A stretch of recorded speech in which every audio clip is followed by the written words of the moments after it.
Let's talk about bringing life to the world. Imagine you and everyone you know lived on farms. Your whole world is basically farms. And on those farms, when people want to move animals around, they use a horn. Not exactly this kind, but this will give you the idea. Out to pasture. Back in the pen. Fun, right?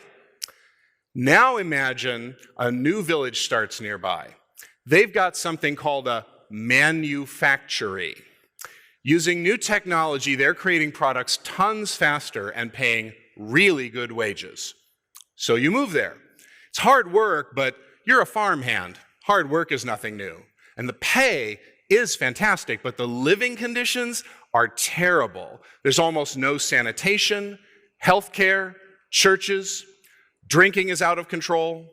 The boss doesn't care who shows up for work, or if they're sober on the job, or if they know how to do their jobs, or which workers do which jobs. And every time your boss wants to move you around, he uses one of these. Time to get to work. Lunch break. Break's over, back to work. Not so fun now. Your boss treats you, literally, like cattle. This was the reality for untold thousands of workers in the 17th and 18th centuries. Then came Josiah Wedgwood, an abolitionist and factory owner who brought principle and productivity together. He reinvented the factory on the radical idea that human beings are not cattle. He cleaned up sanitary and medical conditions. He assigned workers to jobs and trained them. He brought in the Wesleyan Church. In fact, Wedgwood worked so closely with the Wesleyans that a legend grew up in which John Wesley himself visited the factory and Wedgwood presented him with a special commemorative teapot. There was a flip side. He was a tough boss. If you wanted to keep a job with Josiah Wedgwood, you showed up to work on time, sober, ready to work hard all day. And if he caught you doing shoddy work, he would drop your shoddy work on the floor and smash it with his walking stick. So it wasn't always fun, but workers flocked to his factory. One super cheap and simple change that they really appreciated, he got rid of the horn. Josiah Wedgwood called his workers with a bell. Time to get to work. Lunch break. Break's over, back to work. Workers appreciated this so much, Wedgwood's factory was actually known as the Bell Works. The Bell Works blew the doors off all other factories. It was more productive because it was more humane, and it was more humane because it was more productive. Wedgwood didn't just reinvent his factories. He reinvented all factories because other factory owners wanted their factories to be as productive as the Bell Works. And workers themselves began to demand changes with support from churches like those Wesleyans.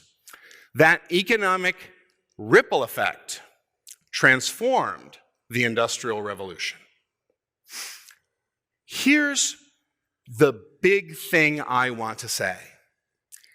Economic life is the most powerful way to bring life to the world. Not because life is economics, but because the economy is where people live. The modern world runs on the economy. How can we bring life to a modern economy? We can find clues for that in some ancient wisdom. One of the most remarkable documents in Christian history is a 2nd century letter written to a Roman named Diognetus. It explains the answer to the question, why do Christians act so weird? We don't even know who wrote this letter. They signed their name Mathetes, Greek for disciple.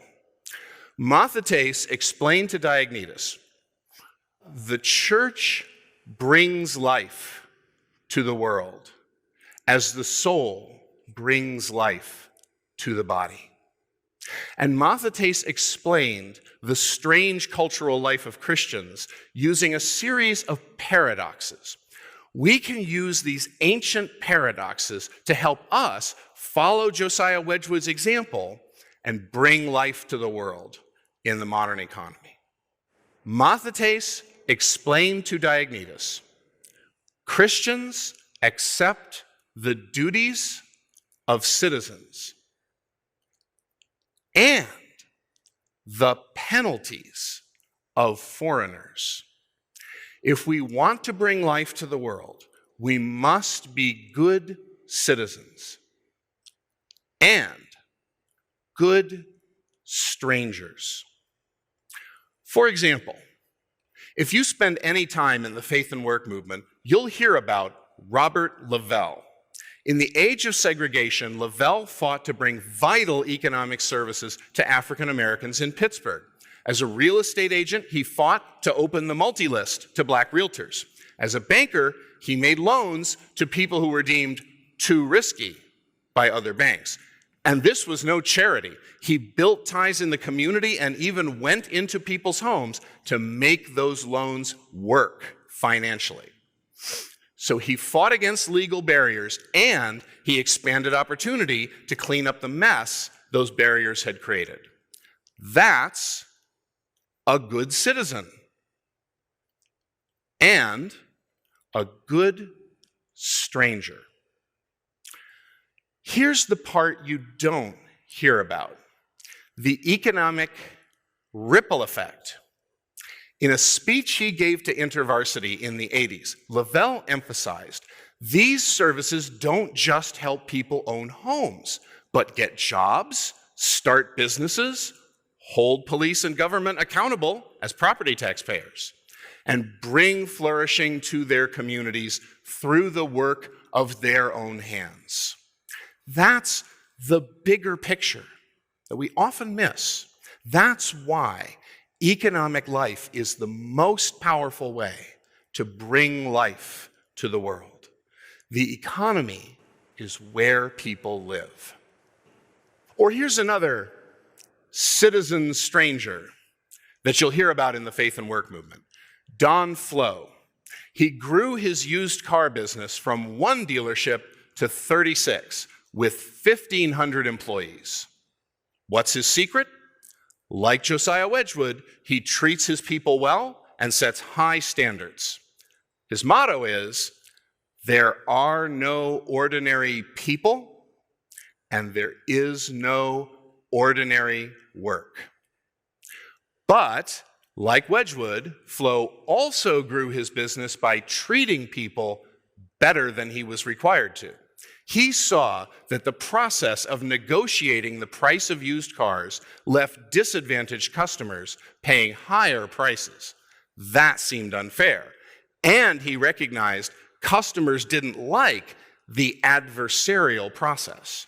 So he put sticker prices on used cars. It was unheard of. Customers loved it. They felt respected and valued. That's a good citizen and a good stranger. And once again, there was an economic ripple effect. Flo Automotive is how we got CarMax. CarMax saw what Don Flo was doing and took it to scale. In fact, the only place in America CarMax didn't go was in North Carolina. Flo Automotive was already there. That ripple effect is why economic life is the most powerful way to bring life to the world. The economy is where people live. Being a citizen stranger is a paradox, but it's a biblical paradox. He who seeks to save his life will lose it, but he who gives up his life will save it. Cast your bread on the waters, for you will find it again. Seek first the kingdom, and all these things will be added to you. Bringing life to the world means being good citizens and good strangers. Here's another ancient paradox. Mathetes explained to Diognetus, Christians are content with poverty, and they make everybody rich. If we want to bring life to the world, we must surrender our wealth, but never our neighbor's wealth creation. For example, in the faith and work movement, you'll hear about businesses that make a profit while hiring people from tough backgrounds, mentoring them from dependency to the dignity of work.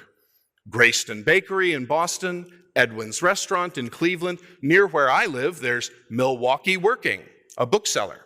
Here in Atlanta, Bob Lupton and FCS Ministries have created a whole bunch of these. People who choose to create this kind of business are content with poverty, and they make everybody rich. That's surrendering your wealth and not surrendering your neighbor's wealth creation. Consider one of these new enterprises, PS Kitchen. It's a vegan restaurant near Times Square in New York that hires people who have been homeless, incarcerated, or victims of domestic abuse. There's a twist to this story. PS Kitchen is a sideline for its owners. April Tam Smith and Graham Smith, the creators of PS Kitchen, are investment bankers on Wall Street, directing millions of dollars of high finance. That serves God just as much, facilitating commerce that we all rely on. April Tam Smith calls it multi-careering. Instead of work-life balance, she talks about a nurturing cycle where she serves God in different sectors. Now get this. Generous Giving did a profile a while back on how the Smiths were reverse tithing, giving 90% of their Wall Street incomes to charitable enterprises like PS Kitchen. So, as reverse tithers, they're content with poverty. Yeah, okay, it's Wall Street poverty. They're not sleeping on the floor. But come on, compare their standard of living to their peers. Meanwhile, as investment bankers and as restaurateurs who hire people in need, they make everybody rich. That's why economic life is the most powerful way to bring life to the world. The economy is where people live. Being a poor wealth creator is a paradox, but it's a biblical paradox. In Deuteronomy 8, God leads his people to the Holy Land, and he says, watch out, I'm going to bless you with fabulous wealth. And you're going to be tempted to think it was your doing. Paradoxically, God himself blesses his people with this dangerous wealth. In 2 Chronicles 1, Solomon becomes king. God comes to him and says, okay, Solomon, tell me what I'm going to give you. Solomon asks for wisdom, and God says, because you wanted wisdom and did not ask for wealth, I'm going to give you great wisdom, and I'm going to give you great wealth. Bringing life to the world means surrendering our wealth, but never our neighbor's wealth creation. By the way, anyone can do this. You don't have to own a bank or a car dealership or be a reverse tithing Wall Street trader. Praise God. People who work without getting paid in homes and neighborhoods are part of the economy. Retirees, the unemployed, are part of the economy. In just a few months, in my small group, we had one person whose employer closed. We had another who was raising questions in their workplace about ethical business practices. We talked about what does honesty require when writing a difficult report? What to do when training processes are leaving people poorly equipped. The economy is where people live. Anyone can do this, and everybody has to. Now, we know that the modern economy is a mixed blessing. Just like Solomon's story has a very mixed outcome. The freedom of the modern economy has led to a fragmented culture characterized by materialism, individualism, breakdown of families and churches. But the answer is not to turn away from the modern economy, any more than God's people had a right to turn away from the abundance of the Holy Land.